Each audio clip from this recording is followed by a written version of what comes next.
আপনারা শুনছেন রাতের রাজপুত্র, লেখিকা জিনিয়া চ্যাটার্জি। রৌনক হঠাৎ অনুভব করল ওর হাতের ওপর অনামিকার নরম হাতের স্পর্শ। ওর দিকে ঘুরে দাঁড়ানোর সাথে সাথেই অনামিকা রৌনককে জড়িয়ে ধরল, আর ওর অশ্রুতে ভিজে যেতে লাগলো রৌনকের পরনের শার্টটি। অনামিকা কাঁপা কাঁপা গলায় বলল, রন প্লিজ আমাকে এভাবে ইগনোর করো না, আমার খুব কষ্ট হচ্ছে, আমি আর পারছি না এভাবে থাকতে তোমাকে ছাড়া। রৌনকও পারছিল না নিজেকে আর সংযত রাখতে। ওর মনে হচ্ছিল অনামিকাকে ঠিক এমনি ভাবে নিজের বাহুডোরে আবদ্ধ করে নিতে। জান্নাতে যে কতটা ভালোবাসে রৌনক ওকে, কিন্তু কোনো রকমে নিজেকে সংযত রাখল। রৌনক শান্তভাবে বলল, কিন্তু তুমি তো এটাই চেয়েছিলে না, তোমার থেকে অনেক দূরে রাখতে, তোমার সাথে বাকিদের মতো করে মিশতে। আমি তো সবার সাথে এমন ভাবে মিশি না, এতটাই দূরে থাকি সবার থেকে। আর তুমিও তো এখন বাকিদের মতো হয়ে গেছো। আমার গুডগার্ল কি আছো আর? অনামিকা আরো শক্ত করে জড়িয়ে ধরল রৌনককে। তারপর নেতিবাচক মাথা নাড়িয়ে আবারও কাঁপা কাঁপা গলায় বলল, না, আমি বাকিদের মতো থাকতে চাই না তোমার কাছে। আমি তোমার অ্যানা, তোমার গুডগার্ল হয়ে থাকতে চাই রং। তাই আমি রিয়েলি সরি, আমার খুব বড় ভুল হয়ে গেছে। আমি খুব বোকা, আমি তোমাকে দূরে সরিয়ে দিয়েছিলাম, কিন্তু আমি বুঝে গেছি এখন আমি পারবো না তোমাকে ছেড়ে থাকতে, একটুও পারবো না। আর আমি কোনোদিন এমন ভুল করবো না। প্লিজ আমাকে ছেড়ে আর দূরে থেকো না রন, প্লিজ।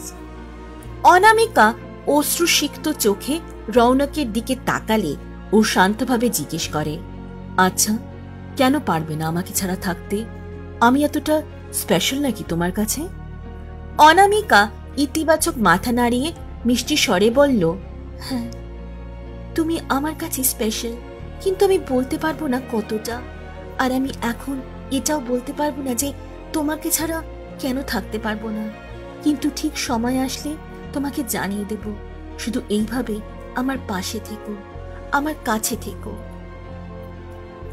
অনামিকার কথাগুলি শেষ হওয়ার সাথে সাথে রৌনক ওকে নিজের বাহুডোরে আবদ্ধ করে নিল আর সুমধুর কণ্ঠে বলল, আর কোনোদিন আমাকে ছেড়ে যাওয়ার কথা ভাববেও না, বুঝেছ? আমি এইভাবে আমার পাশে রাখবো তোমায়, আমার কাছেও থাকবে তো আমার সাথে, এইভাবে বলো। অনামিকা মাথা নাড়িয়ে সম্মতি জানানোর পর রৌনক শান্ত স্বরে বলল, জানো না, তুমি না থাকলে আমার কিছু ভালো লাগে না। মনে হয় সব আনন্দ কোথা যেন হারিয়ে গেছে, কেমন জানি রংহীন লাগে সবকিছু।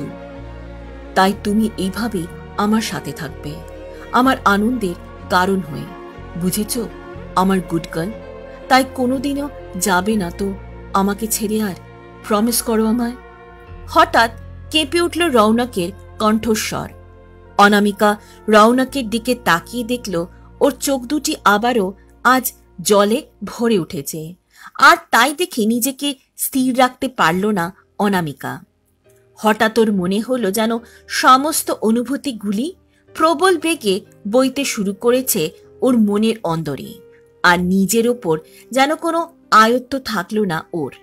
ধীরে ধীরে নিজের মুখটি রৌনকের কাছে নিয়ে ওর কপালে নিজের নরম ঠোঁটটি ছুঁয়ে দিল অনামিকা পরম আবেশে, কিন্তু পর মুহূর্তে নিজের সম্বিত ফিরে আসতে লজ্জায় রাঙা হয়ে গেল ও, আর দ্রুত নিজের মুখটি লুকিয়ে নিল রৌনকের বুকের মধ্যে।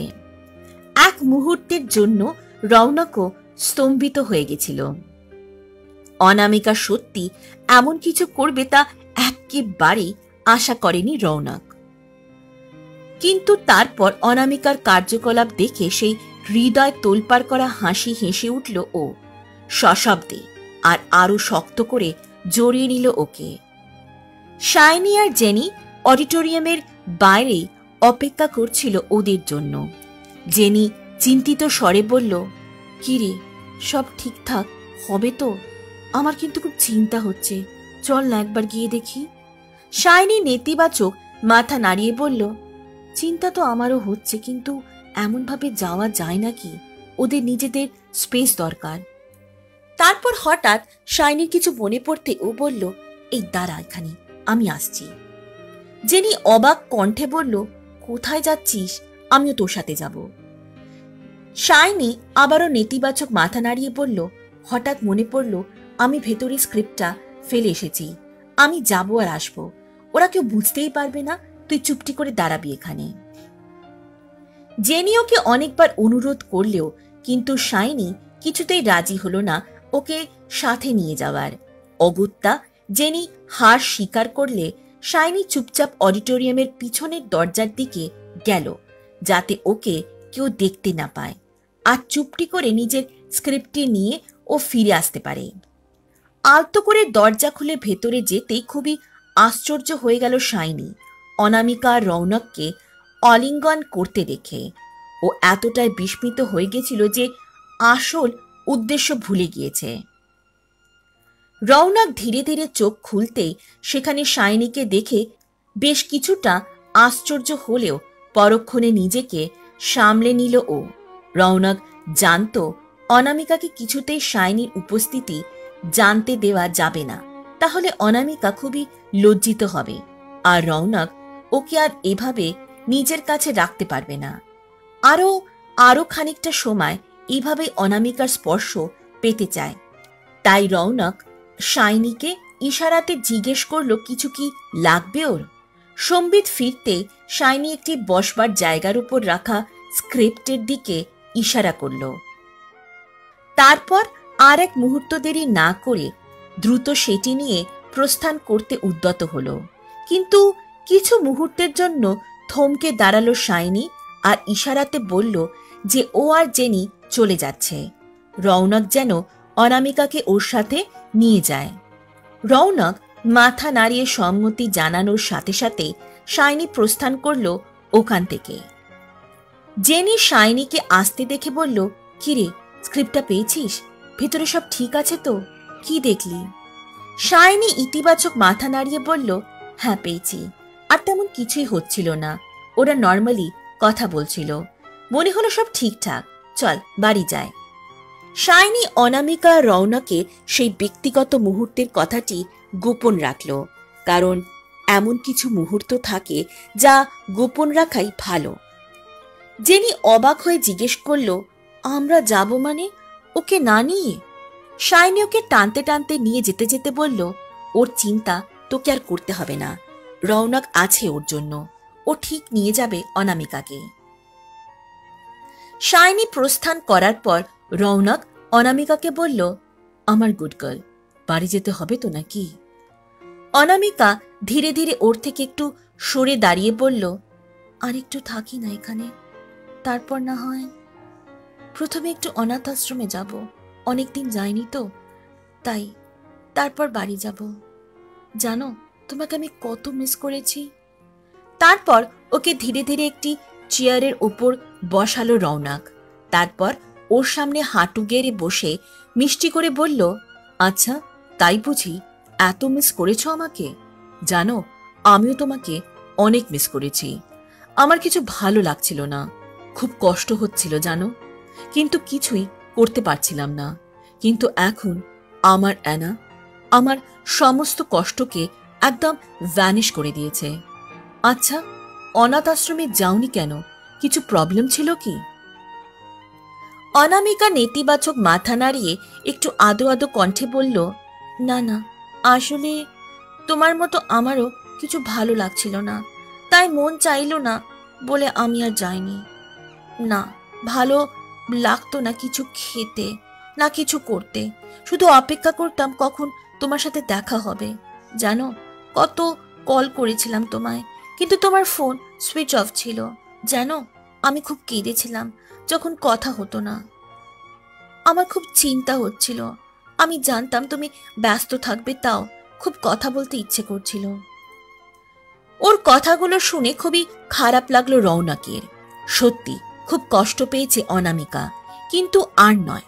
রৌনক নিজেকে প্রতিজ্ঞা করল ওকে এত ভালোবাসবে যে দুঃখ নামক অনুভূতিটি আর কোনোদিন অনুভব করবে না অনামিকা। রৌনকের নিজের কান ধরে বলল, আই এম সো সরি আনা, আর কোনোদিন এমন হবে না, আর কখনো ফোন বন্ধ করে রাখবো না। আসলে আমি একটু ব্যস্ত ছিলাম, তাই একদম চার্জ দিতে ভুলে গেছিলাম। জানো, সেই সকাল থেকে রাত পর্যন্ত মিটিং হতো, আর তাই চার্জ দেওয়ার সময় হতো না, তাই সুইচ অফ করে দিয়েছিলাম। এইবারের মতো মাফ করে দিন ম্যাডাম। রৌনকর বিজনেস মিটিং এর পেছনের আসল সত্যিটি গোপন করে গেল। ও যে ভ্যাম্পায়ার, তাই অনেক দায়িত্ব আছে ওর, আর সেই কারণেই দেশের বাইরে ছিল রৌনক কিছুদিন।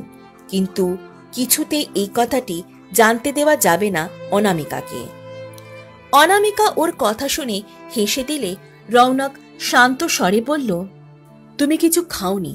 আমাকে শাইনি না বললে জানতামই না। কেন খাওনি? শরীর খারাপ হলে কিন্তু আমি খুব বকবো। অনামিকা ঠোঁট ফুলিয়ে বলল, তুমি আমাকে বকবে? রৌনক মুচকি হেসে ওকে আবারও জড়িয়ে ধরে বলল, না না, একদম না। কেন বকবো? তুমি না আমার গুড গার্ল, আমার কথা শুনবে তো? বাড়ি পৌঁছে চুপচাপ লক্ষ্মী মেয়ের মতো খেয়ে নেবে, ঠিকভাবে, বুঝেছ? অনামিকা মিষ্টি ভাবে হেসে মাথা নাড়িয়ে সম্মতি জানালে রৌনক সুমধুর কণ্ঠে বলল, আচ্ছা, তাহলে যাওয়া যাক। অডিটোরিয়াম থেকে প্রস্থান করার পর ওরা গন্তব্যের উদ্দেশ্যে রওনা দিল একসাথে। প্রথমে ওরা পৌঁছে গেল সেই অনাথ আশ্রমটিতে। ওখানের বাচ্চাদের সাথে রৌনকের খুব গভীর বন্ধুত্ব হয়ে গেছিল এবং এতদিন পর ওদেরকে দেখে সবাই খুব উৎফুল্ল ছিল। একসাথে বেশ খানিকটা সময় কাটালো ওরা সেই বাচ্চাগুলোর সাথে। তারপর বাড়ির উদ্দেশ্যে রওনা হলো ওরা একসাথে। অনামিকা কিছুতেই রৌনককে বাড়ি যেতে দেবে না আজ। ওর সাথে ওকে খেতেই হবে, তারপরে বাড়িতে যাওয়ার অনুমতি দেবেও। রৌনক অনামিকাকে বোঝাতে চেষ্টা করল, কিন্তু ও অবুঝ। অনামিকা আদো আদো কণ্ঠে বলল, না, আমি কিছু শুনব না। আজ তুমি আমার সাথে খাবে, নইলে আমি খাবো না। রৌনক মনে মনে বলল, এ তো মহা জ্বালায় পড়া গেল। এখন ওকে কি করে বোঝাবো যে আমি হিউম্যান ফুড খাই না? কি করি এখন? মানা করে দিলে আয়না খুব কষ্ট পাবে, আর আমি তা একদমই চাই না। ঠিক আছে, কি আর করা যাবে? Raunak, you can do it. তারপর শান্ত স্বরে বলল, আচ্ছা ঠিক আছে, কিন্তু বেশি না, অল্প। খুশি তো এবার? চলো তাহলে ভেতরে। অনামিকা মিষ্টি হাসি মুখে ফুটিয়ে তুলল, ইতিবাচক মাথা নাড়িয়ে সম্মতি জানানোর সাথে। তারপর রৌনক অনামিকার সাথে গাড়ির বাইরে বেরিয়ে আসলো অ্যাপার্টমেন্টে প্রবেশ করার পূর্বে। শাইনি আর জেনি রৌনককে অনামিকার সাথে দেখে কিছুটা আশ্চর্য হলেও পর মুহূর্তে শাইনি হেসে বলল, রন, তুমি এসেছো, খুব ভালো হয়েছে। অনামিকা মাথা নাড়িয়ে বলল, হ্যাঁ, আমি ভাবলাম আজও আমাদের সাথে খাবে, তাই নিয়ে এলাম। শাইনি হেসে বলল, আচ্ছা, খুব ভালো করেছিস, তুই এখনই খেয়ে নিবি। তারপর রৌনকের দিকে তাকিয়ে আবারও বলল, আমি আর জেনি একটু গ্রসারিজ আনতে যাচ্ছি, তুমি কি ততক্ষণ ওর সাথে একটু থাকবে? আমরা তাড়াতাড়ি চলে আসব। রৌনক হেসে সম্মতি জানালো, একদম, আমার কোনো প্রবলেম হবে না। শাইনি এবং জেনি প্রস্থান করল অনামিকা এবং রৌনককে একা ছেড়ে। তারপর ও অনামিকার দিকে তাকিয়ে সুমধুর কণ্ঠে বলল, শুনলে তো, তুমি গিয়ে ফ্রেশ হয়ে আসো, আমি খাবার সার্ভ করে দিচ্ছি, একসাথে খাবো, ওকে? অনামিকা মাথা নাড়িয়ে চলে গেল ফ্রেশ হতে। কিছুক্ষণ পর এসে দেখল রৌনক হাতে খাবারের প্লেট নিয়ে বসে আছে। অনামিকা ওর পাশে এসে বসে জিজ্ঞেস করল, একটা প্লেট এই খাবার সার্ভ করেছ, তুমি খাবে না? কিন্তু পর মুহূর্তে ওর নিজের করা প্রশ্নের যা প্রত্যুত্তর পেল তাতে খুব আশ্চর্য হয়ে গেল অনামিকা। রৌনক সশব্দে হেসে উঠল অনামিকার প্রশ্ন শুনে।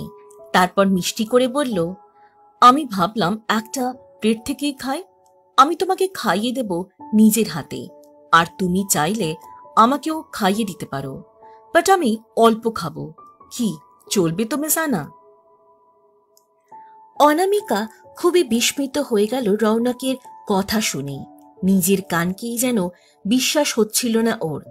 সত্যি ওকে নিজের হাতে খাইয়ে দেবে রৌনক?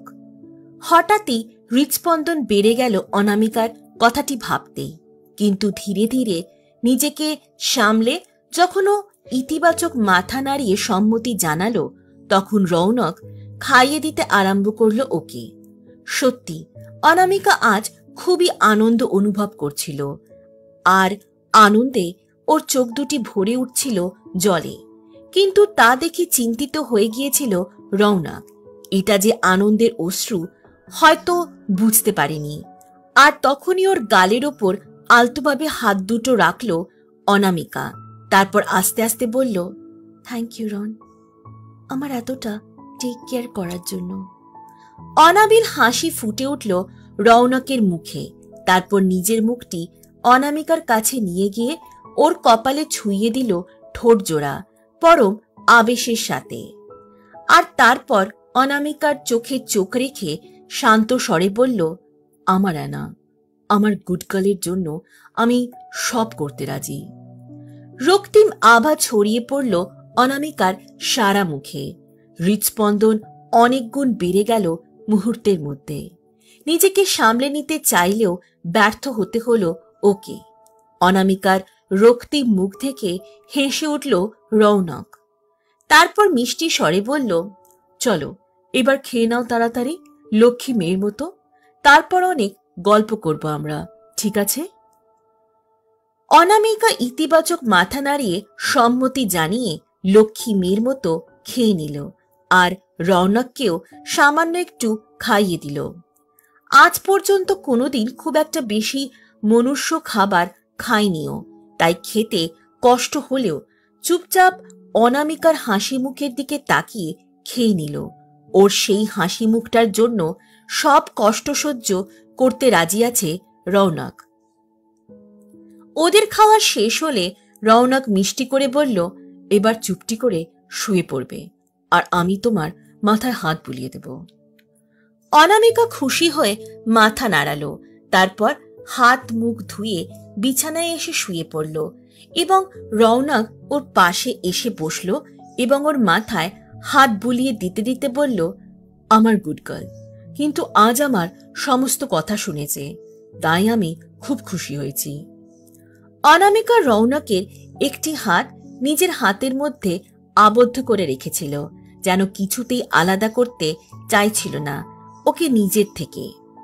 তারপর ওর দিকে তাকিয়ে অনামিকা বলল, রন, একটা কথা জিজ্ঞেস করব তোমাকে?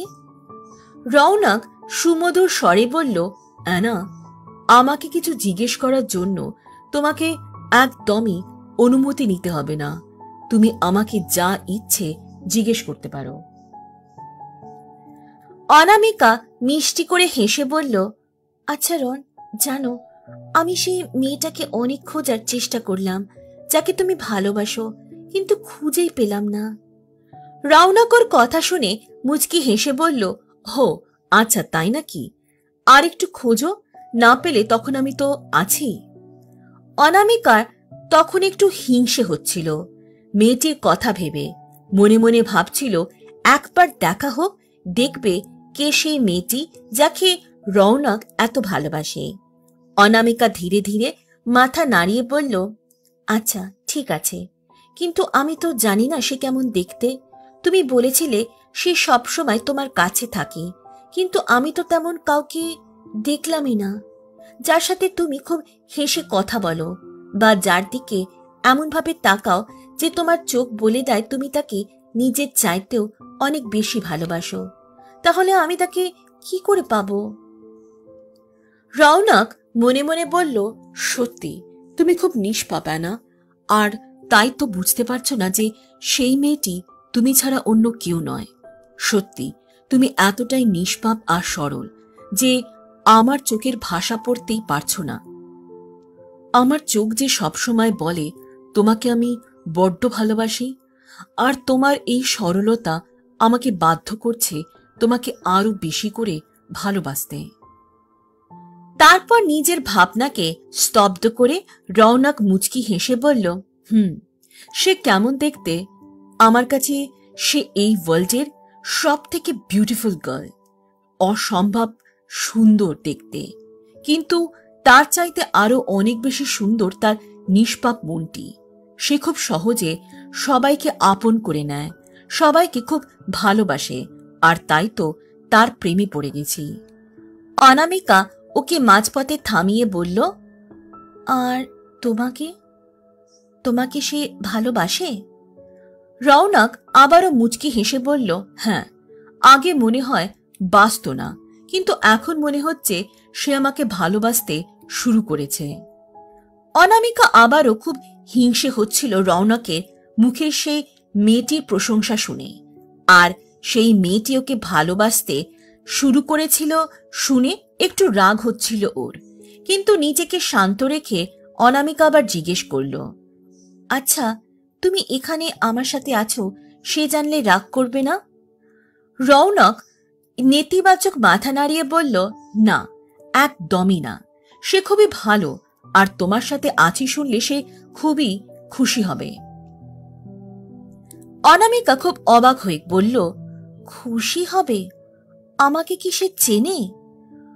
রৌনক ইতিবাচক মাথা নাড়িয়ে বলল, একদম, সে খুব ভালো করে তোমাকে চেনে। অনামিকার আবারও আশ্চর্য হওয়ার পালা। ও মনে মনে ভাবল, এবার সেই মেয়েটিকে খুঁজে বার করতেই হবে। ও রৌনককে কারোর হতে দেবে না। অনামিকা অবাক কণ্ঠে জিজ্ঞেস করল, ও আচ্ছা, তাই বুঝি? তা সে ঠিক কেমন দেখতে? মানে তার ফেস, তার হেয়ার? রৌনকের খুবই হাসি পাচ্ছিল, কিন্তু নিজের হাসিকে কোনো মতে চেপে রেখে বলল, কি করে বলি তোমায়, সে অনেক না তোমার মতোই দেখতে। মানে তার ফেসের সমস্ত ফিচার ঠিক তোমার মতো। অনামিকা সত্যি কনফিউজড হয়ে গেল। আমার মতো? মানে সে আমার মতো কি করে দেখতে হতে পারে? আমি তো বুঝতেই পারছি না রন। রৌনক আর হাসি চাপতে পারল না, নিজের সশব্দে হেসে উঠে বলল, মানে তোমার সাথে তার মুখে মিল আছে, তাই বললাম, বুঝেছ আমার গুড গার্ল। অনামিকা ইতিবাচক মাথা নাড়িয়ে সম্মতি জানালে রৌনক বলল, তুমি যখন তাকে দেখবে না, আমাকে বলবে সে ঠিক তোমার মতো দেখতে। আর জানো, আমি যখন তাকে প্রপোজ করব, আমি জানি তোমার থেকে বেশি সেই মুহূর্তে কেউ খুশি হবে না। অনামিকা বুঝতে পারল না ওর সামনে রৌনক অন্য একটি মেয়েকে প্রপোজ করলে ও কেন খুশি হবে। ওর একটু রাগ হলো রৌনকের ওপর, এটা জেনে যে ও অনামিকাকে দেখিয়ে দেখিয়ে প্রপোজ করবে তাকে। অনামিকা ঠোঁট ফুলিয়ে বলল, কেন? আমি খুশি হব কেন? রৌনক মুচকি হেসে বলল, তখনই তুমি বুঝতে পারবে না। অনামিকার মনটা হঠাৎ উদাস হয়ে গেল। যাকে ভালোবাসে তাকে অন্যের হয়ে যেতে দেখবে ভাবতেই চোখটা ছলছল করে উঠল ওর। অনামিকা কিছুক্ষণ নিশ্চুপ থেকে আস্তে আস্তে বলল, জানো রন, সেখন তো খুব লাকি যে তোমার ভালোবাসা পাচ্ছে। তুমি এইভাবে সারা জীবন তার পাশে থাকবে, তাকে নিজের হাতে খাইয়ে দেবে, এইভাবে ঘুম পাড়িয়ে দেবে। রৌনকের হাতটা আরো শক্ত করে ধরল অনামিকা, আর তখনই রৌনক শান্ত স্বরে বলে উঠল, আমি আমার গুড গার্লের জন্য কিন্তু সমস্ত কিছু করতে রাজি। আমার অ্যানা যা চাইবে রৌনক তাই করবে, শুধু এই মিষ্টি হাসিটা দেখতে চাই। অনামিকা কিছু বলতে চাইলেও পারল না। যতই হোক, একদিন তো রৌনক চলেই যাবে ওর কাছ থেকে দূরে, তখন ও তো আবার একা হয়ে যাবে। কি করবে তখনও? আর ভাবতে পারছিল না অনামিকা। ও নিজেকে বোঝালো, যতদিন রৌনক ওর কাছে থাকবে ততদিন ভালোবেসে যাবে ওকে। তারপর ও চোখের দিকে তাকিয়ে বলল, রন, আমাকে একটা স্টোরি শোনাবে?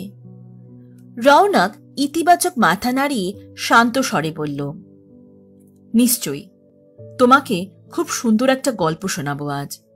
একটি মেয়ে ছিল আর একটি ছেলে। হঠাৎ একদিন সেই মেয়েটি খুব বড় বিপদে পড়ল। তখন ছেলেটি মেয়েটিকে সেভ করলো। তারপর সেই ছেলেটি মেয়েটির কলেজে প্রফেসর হিসেবে জয়েন করলো। আর তাকে দেখে মেয়েটি একদম শকড হয়ে গেছিল। সে ভাবছিল, আর এই তো সেই ছেলেটা যে আমাকে সেভ করেছিল। তারপর সেই মেয়েটির সাথে সেই ছেলেটির বন্ধুত্ব হয়ে যায়, আর ছেলেটির হাত ধরে এক এক করে মেয়েটি সব ভয় কাটিয়ে উঠতে থাকে। আর ছেলেটি আস্তে আস্তে মেয়েটিকে খুব ভালোবেসে ফেলে, আর হয়তো মেয়েটি সেই ছেলেটিকে ভালোবাসতে শুরু করে।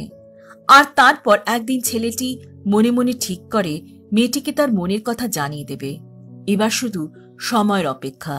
বাস, আমি এইটুকু জানি। অনামিকা মনোযোগ দিয়ে শুনছিল রৌনকের বলা গল্পটি। হঠাৎ ওর মনে হলো, এ তো সত্যি গল্প, এ তো ওদের গল্প। অবাক কণ্ঠে বলল, রন, এ তো আমাদের স্টোরি। আমি জানি সেই মেয়ে কে, সে আমি, আর সে ছেলেটি তুমি। শুধু একটাই পার্থক্য, তুমি আমাকে না অন্য কাউকে ভালোবাসো। অনামিকার কথা শেষ হওয়ার সাথে সাথে রৌনক মুচকি হাসল এবং ওর চোখে চোখ রেখে শান্ত স্বরে বলল, কে বলতে পারে, হয়তো বাস্তবেও সেই মেয়েটিকে সেই ছেলেটি ভালোবাসে, কিন্তু মেয়েটার নিষ্পাপ মন তা বুঝতে পারে না, আর তাই সেভাবে ছেলেটি অন্য কাউকে ভালোবাসে। অনামিকার চোখ বিস্ফোরিত হয়ে গেল ওর কথা শুনে। রৌনক কি বলতে চাইল, ও কি বোঝাতে চাইল? অনামিকার কাছে ভালোবাসার অনুভূতি একদমই নতুন এবং নিষ্পাপ মনের মেয়ে হওয়ায় ও বুঝে উঠতে পারছিল না, কিন্তু এটুকু বুঝতে পারছিল যে রৌনক যার কথা বলছিল সেই মেয়েটি তো অনামিকা। তার মানে রৌনক কি ওকে ভালোবাসে? মুহূর্তে হৃৎস্পন্দন বেড়ে গেল ওর। রৌনক হাসল ওর মুখ দেখে এবং বলল, চলো এবার ঘুমিয়ে পড়ো লক্ষ্মী মেয়ের মতো। অনামিকা ইতিবাচক মাথা নাড়ল, তারপর ধীরে ধীরে পাড়ি দিল ঘুমের দেশে। রৌনক শক্ত করে হাতটি ধরে রেখেছিল ওর, আর ঠিক তখনই হঠাৎ দেখল অনামিকা কিছু একটা যেন বলছে আস্তে আস্তে ঘুমের মধ্যে। ওর শ্রবণ শক্তি প্রখর হওয়ার তা পরিষ্কার শুনতে পেল। অনামিকা আদো আদো কণ্ঠে বলল, রন, কোনোদিন যেও না আমাকে ছেড়ে তুমি। আমি তোমাকে যে খুব ভালোবাসি। আমি জানি যদিও তুমি অন্য একজনকে ভালোবাসো, আর আমার খুব হিংসে হচ্ছে তার কথা ভেবে। তুমি শুধু আমার। রৌনক খানিকটা বিস্মিত হয়ে গেছিল, কিন্তু তারপর ওর মুখে ফুটে উঠল অনাবিল হাসি। অনামিকার হাতটি নিজের দু হাতে জড়িয়ে নিয়ে ওর হাতের উপর পরম আবেশে স্পর্শ করল নিজের ঠোঁট জোড়া, আর শান্ত স্বরে বলল, তোমাকেও আমি যে বড্ড ভালোবাসি আমার গুড গার্ল। তুমিও শুধু আমার, আমার সবকিছু।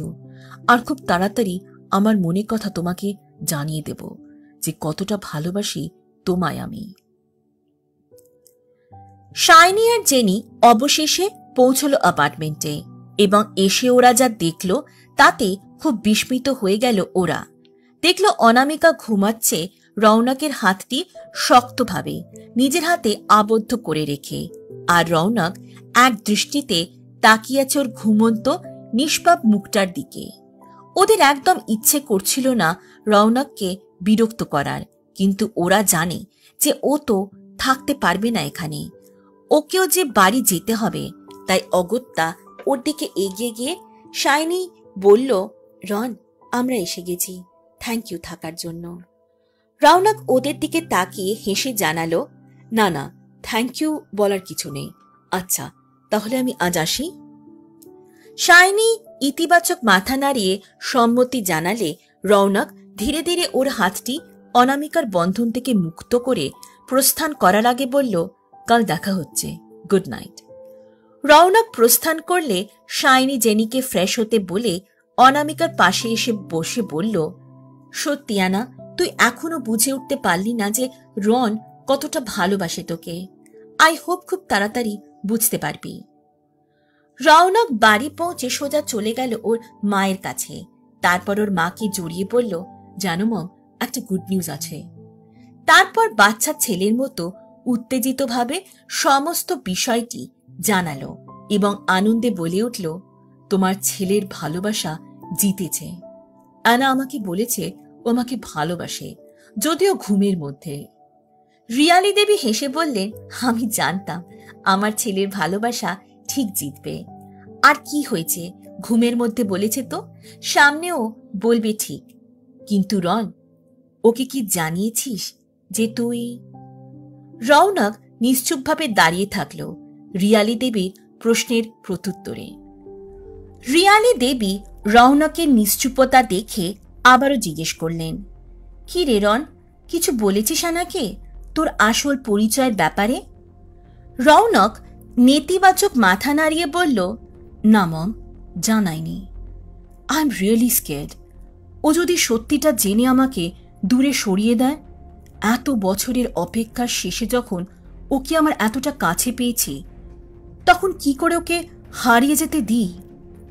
রিয়ালি দেবী ওর মাথায় হাত বুলিয়ে দিতে দিতে বললেন, আমি জানি কত কষ্টে ছিল আমার ছেলেটা অ্যানাকে ছেড়ে, কিন্তু দেখবি অ্যানা আর তোকে ছেড়ে কখনো যাবে না। ও যে তোকে ভালোবাসে, আর ভালোবাসার টান থাকলে কখনোই কেউ দূরে যেতে পারে না।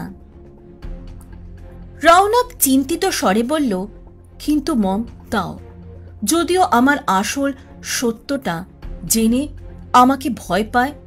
তুমি তো জানো মানুষেরা কত খারাপ খারাপ কথা বলে আমাদের নিয়ে। ওদের কাছে আমরা হিংস্র জীবের মতো, কোনোদিনও ভালো হতে পারবো না, আদতে যতই ভালো হই না কেন। রিয়ালি দেবী হেসে বললেন, তুই অ্যানাকে বাকি সবার সাথে গুলিয়ে কেন ফেলেছিস? ও তো তোর অ্যানা, তোকে নিশ্চয়ই বুঝবে। এত চিন্তা করিস না, সব ঠিক হবে। তোর যখন মনে হবে ঠিক সময় এসেছে তখন জানিয়ে দিবি, কারণ ভালোবাসায় গোপনীয়তা রাখতে নেই, বুঝেছিস? রৌনক ইতিবাচক মাথা নাড়ল আর মনে মনে বলল, হ্যাঁ মম, ঠিক বলেছে। অ্যানা যাবে না আমাকে ছেড়ে, ও থাকবে আমার কাছে। ঠিক সময় আসলে সত্যিটা জানিয়ে দেব ওকে, যাই হোক না কেন। রাত্রি অবসান ভোরের সূচনা করল। সকালবেলাতে অনামিকার ঘুম ভাঙতে বিছানায় উঠে বসে বলল, রন। হঠাৎই তখন কারোর আওয়াজ শুনতে পেল ও। জেনি রেডি হতে হতে বলল, ও এখন ওর বাড়িতে, আবার রাতে তোর স্বপ্নে আসবে। অনামিকা লজ্জায় লাল হয়ে গেল ওর কথা শুনে, আর সেই দেখে শাইনি হেসে বলল, আর লজ্জাবতী হতে হবে না, তাড়াতাড়ি রেডি হয়নি, লেট হতে না চাইলে, আমরা কিন্তু মোটামুটি রেডি। অনামিকা তাড়াতাড়ি বিছানা থেকে উঠে পড়ল আর বলল, দাঁড়া, এখনই হয়ে যাবে। কাল কখন যে ঘুমিয়ে পড়েছিলাম, বুঝতেই পারিনি যে রন কখন চলে গেছিল। শাইনি আবারও হেসে বলল, কাল তো রনকে যেতেই দিচ্ছিলি না। আমরা যদি সারা রাত না আসতাম, বেচারাকে সারা রাত বসিয়ে রাখতিস, যেভাবে শক্ত করে ওর হাত ধরে রেখেছিলি, কি বলবো আমি। এতই যখন ওকে নিজের কাছে রাখার ইচ্ছে, তাহলে বলে দে না রনকে যে তুই কতটা ভালোবাসিস ওকে। রক্তিম আভা ছড়িয়ে পড়ল অনামিকার সারা গালে। তুই সত্যি আমার লেগ পুল করা বন্ধ করবি না বল? শাইনি নেতিবাচক মাথা নাড়ল। অনামিকা মনে মনে হাসল। ও যতই মুখে বলুক যে ওদের এভাবে ওকে লেগ পুল করাটা ওর অপছন্দের, কিন্তু মনে মনে যথেষ্ট উপভোগ করে ও সেটি। তারপর রেডি হয়ে এবং ব্রেকফাস্ট সেরে একসাথে কলেজের উদ্দেশ্যে রওনা দিল ওরা। হাসি ঠাট্টা, পড়াশোনা এবং নাটকের রিহার্সাল সব মিলিয়ে দিনগুলি যে কোথা দিয়ে কেটে যেতে লাগলো ওরা বুঝতেই পারল না। এসবের মধ্যে দিয়ে বেশ কয়েকদিন কেটে গেল এবং এই কদিনে রৌনক এবং অনামিকা অনেকটাই কাছাকাছি চলে এসেছে একে অপরের, এবং এখন অনেকটাই সময় কাটায় ওরা একে অপরের সাথে। মাঝে মাঝে দূরত্ব দুটি মানুষকে আরো কাছাকাছি নিয়ে আসে। আজ কলেজ ছুটি, তাই রৌনকও বাড়িতে। আজকে একটা গুরুত্বপূর্ণ কাজ আছে ওর। গতকাল রাত্রে ও রিয়ালি দেবীকে এবং ওর বৌদি ঐশীকে জানিয়ে দিয়েছিল যে আজ ওরা অনামিকার নাটকের কস্টিউমের জন্য শপিং করতে যাবে এবং কি কি ধরনের ড্রেস কিনতে হবে। গতকাল সবার কস্টিউম এসেছিল, কিন্তু রৌনকের জুলিয়েটের জন্য নির্বাচিত কস্টিউমগুলো একটুও পছন্দ হয়নি। অনামিকার জন্য নির্বাচিত করা কস্টিউমগুলো কিনবে ও, এবং তার জন্য সাহায্যের দরকার। দ্রুত বের হয়ে নিচে নেমে আসতে দেখল যে রিয়ালি দেবী আর ঐশী ওর জন্য অপেক্ষা করছিল। রৌনক উনাদের বলল, চলো, আমি রেডি হয়ে গেছি, এবার যাওয়া যাক। উনারা তিনজন গাড়িতে গিয়ে বসলেন এবং রৌনক গাড়ি চালিয়ে মুম্বাইয়ের সব থেকে দামি শপিং মলের সামনে এসে থামল। গাড়ি পার্কিং লটে পার্ক করে রৌনক ওনাদের সাথে এগিয়ে গেলেন সব থেকে মূল্যবান জামাকাপড়ের সজ্জিত শপটির দিকে। ভিতরে প্রবেশ করতে রিয়ালি দেবী বললেন, আমাদের এই শপের সব থেকে সুন্দর এবং সব থেকে দামি ড্রেসগুলো দেখাবেন। দোকানদারটির সমস্ত মহিলা কর্মচারীরা রৌনকের দিকে এক দৃষ্টে তাকিয়েছিল, কিন্তু ও সব দিকে একেবারে নজর দিচ্ছিল না। অনামিকার সাথে মেসেজে কথা বলতে ব্যস্ত ছিল। অনেকক্ষণ ধরে বিচার বিবেচনা করে ঐশী এবং রিয়ালি দেবী ড্রেসগুলো কিনলেন। ঐশী রৌনকের দিকে তাকিয়ে বলল, ভাই দেখ তো ড্রেসগুলো কেমন, তোর পছন্দ হয়েছে কিনা? রৌনক আলতো করে হেসে মাথা নাড়িয়ে বলল, খুব ভালো হয়েছে। বোধহয় তোমার আর মমির চয়েস যে সবচেয়ে বেস্ট সেটা আমি জানি। তারপর উনারা দাম মিটিয়ে সেখান থেকে প্রস্থান করলেন। রৌনক ভাবছিল যে অনামিকা যখন সেই ড্রেসগুলো দেখবে তখন কতটাই না খুশি হবে। আজ অনামিকাদের নাটকের যে কস্টিউমগুলো নির্বাচন করা হয়েছে সেগুলো ট্রায়াল হবে এবং সেই নিয়ে সবাই খুবই খুশি। কলেজ শেষ হওয়ার পর সবাই অডিটোরিয়ামে পৌঁছালে রৌনক জানালো যে সবার কস্টিউম চলে এসেছে। প্রত্যেকে প্রধান যেই ড্রেসটি পরে রোমিও অ্যান্ড জুলিয়েট নাটকটি করবে একমাত্র সেটি পরে আজ থেকে নাটকের রিহার্সাল হবে, যাতে সেই ড্রেসে সবাই স্বাচ্ছন্দ্য বোধ করে। কিন্তু সবাই তাদের অন্যান্য ড্রেসগুলিও পরে দেখে নেবে যে সবার ঠিকঠাক হচ্ছে কিনা বা কারোর কোনো অসুবিধা হচ্ছে কিনা। সবাই মাথা নাড়িয়ে সম্মতি জানানোর পর ও সবাইকে গ্রিন রুমগুলো দেখিয়ে দিল যে কোনটি মেয়েদের এবং কোনটি ছেলেদের, যাতে কারোর কোনো অসুবিধা না হয়। সবাই ভেতরে চলে গেল নিজের নিজের কস্টিউম পরার জন্য এবং রৌনক বাইরে দাঁড়িয়ে অপেক্ষা করছিল কারোর সাহায্য লাগলে তাকে সাহায্য করার জন্য। অনামিকা ভেতরে আসতেই সবাই অবাক হয়ে যায়। ও দেখতে পেল ততক্ষণে অনেকেই নিজের নিজের ড্রেসগুলি দেখা আরম্ভ করে দিয়েছে। সবাইকে খুবই খুশি মনে হচ্ছিল।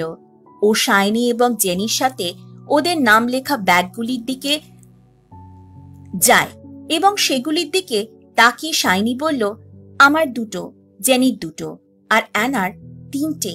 চল তাড়াতাড়ি ট্রাই করে নি। অ্যানা দাঁড়া, আমরা ড্রেসগুলো পরে তোকে হেল্প করে দিচ্ছি, ওকে? অনামিকা মাথা নাড়িয়ে সম্মতি জানায়। তারপর একে একে ব্যাগ থেকে সেই সুন্দর ড্রেসগুলো বার করে। ওগুলোর মধ্যে ছিল একটা লং ড্রেস, যেটা ওর চরিত্রের প্রধান পোশাক, একটা বল গাউন নাচের দৃশ্যের জন্য এবং একটি সাদা ওয়েডিং ড্রেস যেটি অনামিকা পরবে বিবাহের দৃশ্যের জন্য। ও খুবই আশ্চর্য হয়ে যায়, সত্যি ভাবতে পারেনি যে ড্রেসগুলি এত সুন্দর হবে। অনামিকা বাচ্চা মেয়ের মতোর হাতে নিয়ে উত্তেজিত হয়ে বলল, দেখ কি সুন্দর ড্রেসগুলো। শাইনি ও জেনি ইতিবাচক মাথা নেড়ে সম্মতি জানালো এবং খুব প্রশংসা করল সেগুলি। তারপর তাড়াতাড়ি রেডি হয়ে গিয়ে অনামিকাকে সাহায্য করলো ওরা রেডি হতে। অনামিকা প্রথমে খুব সুন্দর বল গাউনটা পরল এবং আয়নাতে নিজের প্রতিচ্ছবি দিকে তাকিয়ে বলল, কেমন লাগছে রে আমাকে? ঠিকঠাক তো? শাইনি হেসে বলল, খুব সুন্দর। রন দেখবি হাঁ করেই তাকিয়ে থাকবে তোর দিকে। জাস্ট একটা জিনিস চেঞ্জ করতে হবে, চুলটা বেঁধে না রেখে ছেড়ে দে, খোলা চুলে আরো সুন্দর লাগবে তোকে। জেনি শাইনির কথার সমর্থন জানিয়ে বলল, হ্যাঁ শাইনি ঠিক বলেছে, খোলা চুলে তোকে পারফেক্ট লাগবে। অনামিকা নেতিবাচক মাথা নাড়ল, না না এভাবেই ঠিক আছে, আমাকে খোলা চুলে একদম ভালো লাগে না, আমি জানি, তাই এটাই থাকুক। শাইনি মাথা নাড়িয়ে বলল, আচ্ছা ওকে, নেক্সট কোনটা ট্রাই করবি বল, ওয়েডিং ড্রেসটা কি? অনামিকা নেতিবাচক মাথা নাড়লে ওদের সাহায্যেও সেই ড্রেসটা পরে নিল। শাইনি আর জেনি খুব আশ্চর্য হয়ে গেছে ওকে দেখে, এবং ওরা বলে উঠল, ওয়াও, সত্যি অনামিকাকে ঠিক যেন বিয়ের কোণে লাগছিল। শাইনি একটু নাকামো করে বলল, দেখ জেনি, আমাদের অ্যানা কত বড় হয়ে গেছে, বিয়ে করতে যাচ্ছে, I am so proud of you my girl. Jenny মুচকি হেসে বলল, দাঁড়া অ্যানা, তোর একটা পিক তুলে আঙ্কেল আন্টিকে পাঠিয়ে দিই, বলি যে তুই বিয়ে করতে চলেছিস। হঠাৎ এমন সিদ্ধান্ত নেওয়ার জন্য ওনাদের আগে জানানো হয়নি, কি বল শাইনি? শাইনি হেসে বলল, এটা ঠিক বলেছিস কিন্তু একদম। তারপর অনামিকার কানে ফিসফিস করে বলল, পাত্র কিন্তু রেডি আছে, তুই বলিস তো আজ বিয়েটা দিয়েই দিই। শাইনি জেনির মতো মাঝে মাঝে অনামিকাকে টিজ করত, খুব বেশি না হলেও ওর খুব ভালো লাগতো অনামিকাকে লজ্জা পেলে, বন্ধুত্বে একটু একটু চলে। অনামিকা লাল হয়ে গেল লজ্জায়, তারপর ঠোঁট ফুলিয়ে বলল, দাঁড়া, তোদের হবে, খালি আমার লেগ পুল করা। ওরা হেসে দিল ওর কথা শুনে। তারপর শাইনি বলল, আচ্ছা ঠিক আছে, আর হবে না, চল লাস্ট ড্রেসটা ট্রাই করে নি, সবার হয়ে গেছে প্রায়।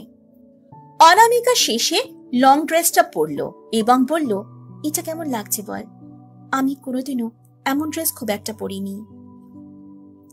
জেনি হেসে বলল, খুব সুন্দর, আজ সত্যি রন চোখ ফিরাতে পারবে না, শুধু চুলটা ছেড়ে দে, তাহলে আরো সুন্দর লাগবে।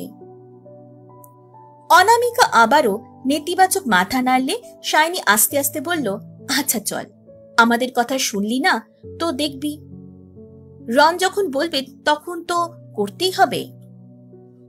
গ্রিন রুম থেকে বেরিয়ে ওরা সবাই এক এক করে এবং অনামিকা শাইনি আর জেনির সাথে সব শেষে এসে দাঁড়ালো রৌনকের সামনে। ও এক দৃষ্টে তাকিয়েছিল অনামিকার দিকে, ওর রূপ মুগ্ধ করে দিয়েছিল রৌনককে।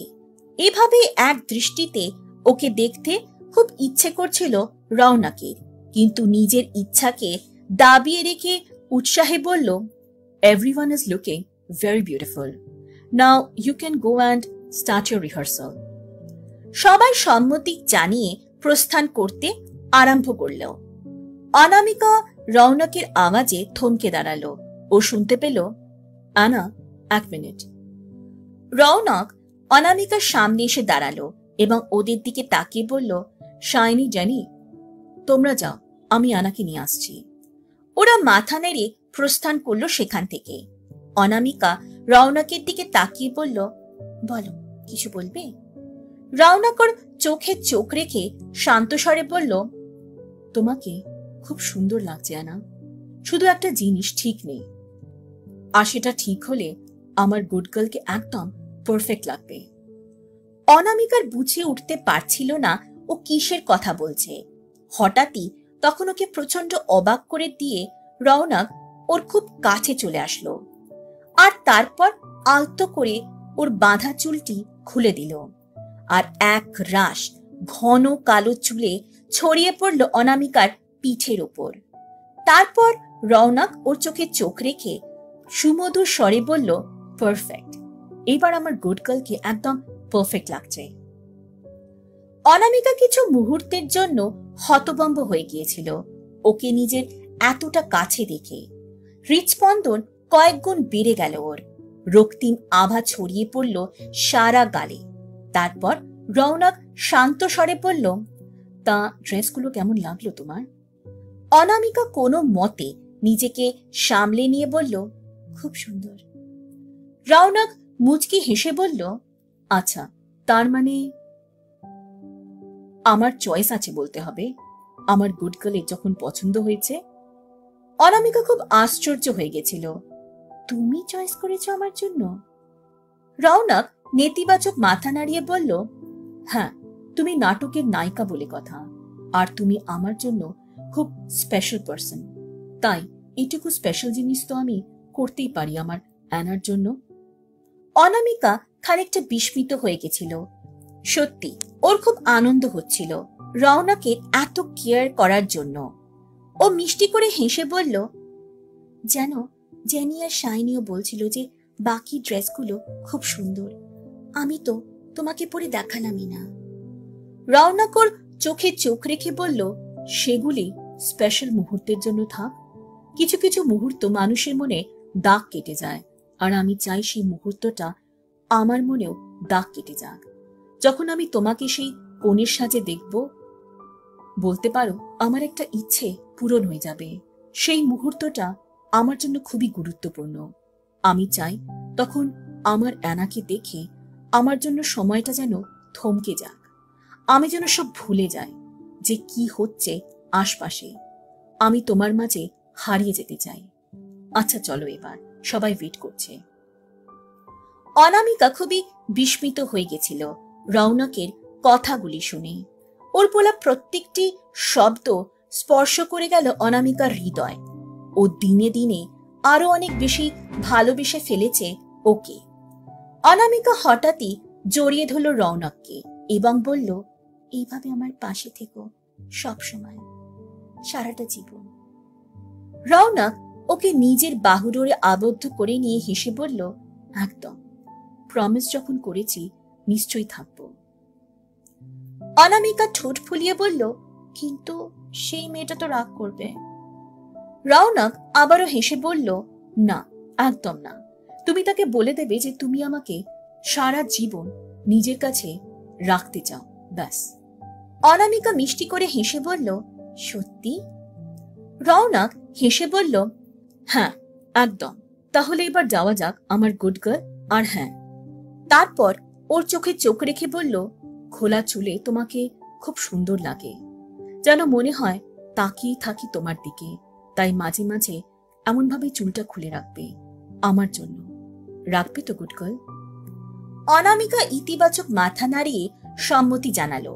তারপর ওরা অডিটোরিয়ামের দিকে প্রস্থান করলো এবং সেখানে প্রবেশ করতেই সবাই আশ্চর্য হয়ে গেল ওকে দেখে।